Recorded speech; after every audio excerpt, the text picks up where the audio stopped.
Are you looking to gain a bit more comfort for those longer day rides or perhaps a bike packing trip? I've been there, and over the years I've tinkered with many parts on many bikes for the long haul.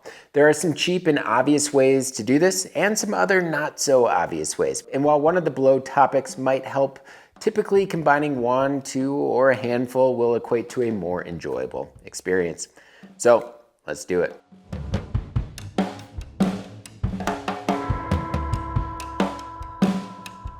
Before I jump into it, I want to mention that we have a handful of gear indexes related to a variety of talking points in this video, and those will be listed in the description below. So first, and one of the most important things, is to make sure you are properly set up on your bike. I think this is often overlooked, and I know it might not be very convenient for some folks, but it's hands down the easiest way to make sure you and your bike are compatible. Bike fitters will also help cater your bike to your certain riding style. So if you are indeed looking to bike pack, they should help with this by tinkering a variety of things on your bike. Some things bike fitters have helped me with in the past are cleat position, stem length, seat height, reel reach, bar angle, and position, and much more. This will not only help with your current bike setup, but any future bike down the road. Typically, your local bike shop will either know of a bike fitter or have one themselves, so definitely check in with them. This is somewhat of an extension of Bike Fit, but saddles, they come in all different shapes and sizes. While saddles in general are personal preference, manufacturers do design saddles with seat bone width in mind. You want a saddle that is wide enough to support the rider, but not too wide, which will then create extra surface area and thus more chafing. And you definitely don't want that. In order to find the proper width, you need to measure your seat bone width. And there are a few factors that go into determining proper seat bone measurement, such as how aggressive you are set up on your bike. So doing this during your bike fit is very helpful. However, there are seat bone measuring tools at bike shops that you can also do this. But in a pinch, if you want to find your seat bone width, get a piece of corrugated cardboard, sit on it with your knees up high, which mimics the upper part of your pedal stroke, and measure the deepest part of the impression. This will give you an idea of your seat bone width. While this will likely be done during your bike fit, one of the easiest ways to change the way your bike feels and the fit of your bike is changing out a stem. When I sold bikes, I did a lot of this for customers just to micro adjust the fit. And depending on the bike, it could change a bike drastically. For example, if you have a race-ready gravel bike with an aggressive position, that might not be the best position to be in all day long. One way to fix this is to change the length or rise of the stem. What I did on my Warbird was took the length back 20 millimeters from 100 to 80, and I flipped the +(-6) stem so I had a little bit more of an upright position without drastically changing the way the bike rides. Tinkering with this will not only allow you to become more acquainted with your bike, but also give you more of that upright feel that should give your back a bit of a break during the day. I just want to take a quick moment and let everybody know that this video is supported in part by Terravel tires. Like many cycling brands, there's a passionate group of cyclists behind Terravel. Their tires are designed and inspired by the routes and terrain they've ridden. And that's why you may notice Terravel's tire models are named after regions, distinct terrain, and even specific trails in some cases. So to learn more about Terravel's development process and lineup, you can hit this card right here, and I also have a link in the description below. Many bike frames have max tire width size. And this is usually to account for a bit of flex and mud clearance.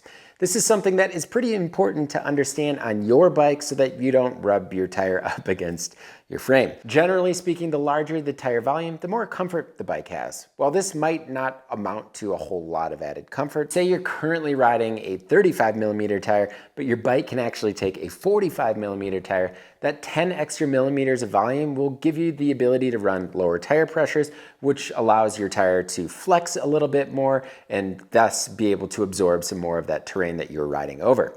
Many bikes do not come stock with the max tire size, and I didn't tell you this, but you can likely eke out more volume than the max tire size.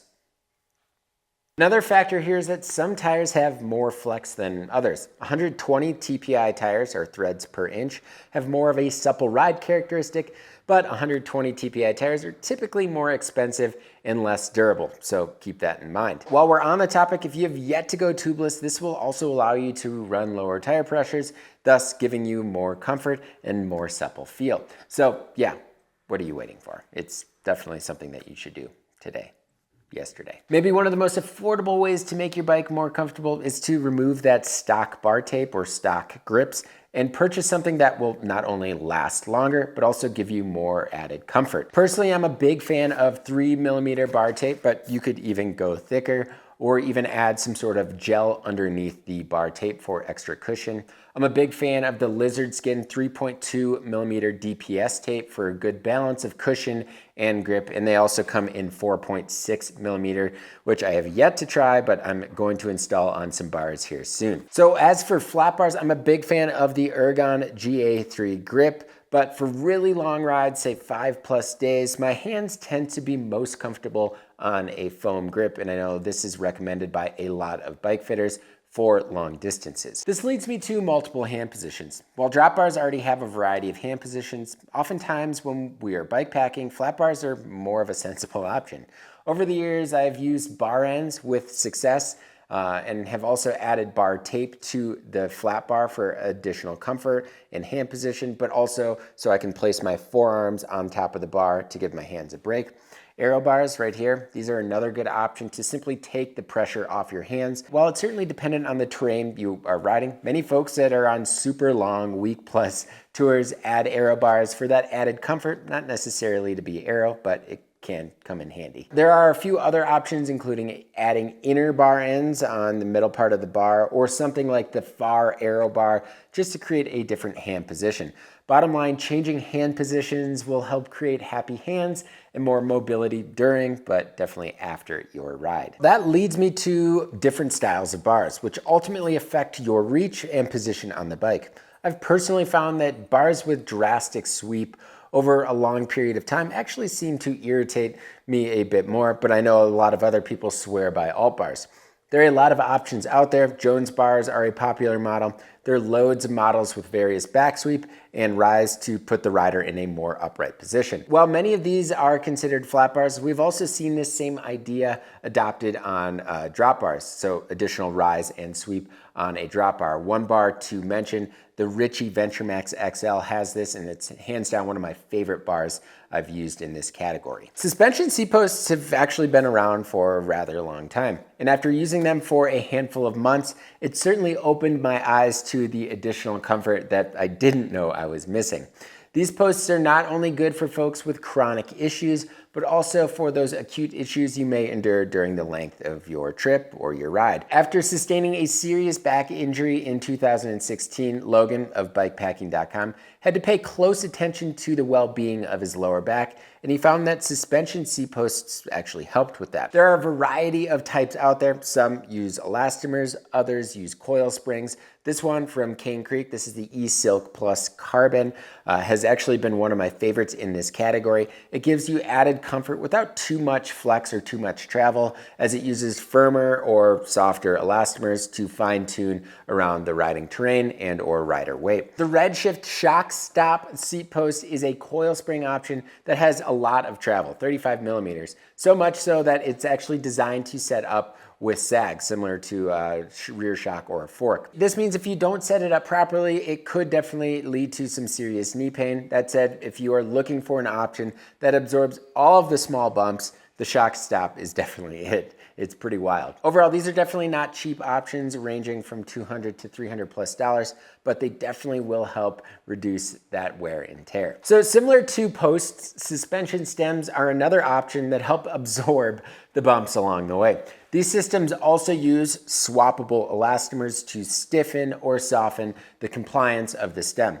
The Shock Stop stem from Redshift gives you 20mm of continuous travel and comes in a variety of lengths and angles, and is also flippable, which is really cool. Cane Creek has a similar option in the E-Silk, but theirs is designed with a switch that allows you to stiffen the compliance when, say, the rider is out of the saddle. The downside is that this stem is only available in one option, -6, and it is not flippable. Many frames are also compatible with suspension forks so long as they're suspension corrected, and this is a great way to add more comfort and a bit more fun as well. While this is not necessarily a way to change your current bike, if you are shopping for a new bike, this is something to keep in mind. Many frame materials act differently, especially with the advancements of materials. For starters, carbon does a great job of damping vibrations, not to mention can be manipulated in a way that flexes, giving riders more comfort. Steel is naturally bendy and also a durable frame material for bike packing. Titanium also has that flexy characteristic that can be tuned, but also has a price tag associated with it. And while aluminum typically offers more of a harsh ride quality versus those three materials, manufacturers butt frames, which essentially takes out aluminum material of a certain part of the tube to reduce weight while also reducing the stiffness. This can actually also be done on steel tubing as well. While aluminum might not be the best frame material, it's typically the most approachable price point. And if you are shopping for a new bike, the best thing to do is think about what type of terrain you're riding on and match the bike to that terrain. So if you plan on doing more single track, you will be much more comfortable on a full suspension bike. If you don't think you will be on rough terrain, perhaps a rigid bike will get the job done.